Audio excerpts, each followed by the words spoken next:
Hi everybody, I thought I'd just give a quick update on MovieCart.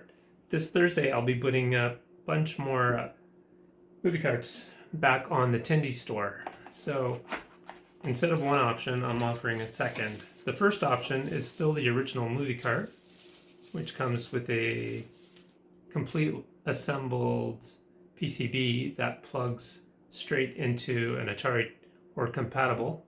You can either plug it in bare or you can find an original combat style Atari cart and plug it right in. It's fully compatible. But the second option that I've just completed is a fully enclosed cartridge. These cartridges are injection molded in Europe by Sikorsoft. I'll include a link in the description. And the two advantages it has is that the SD card is now fully accessible and brought right to the edge.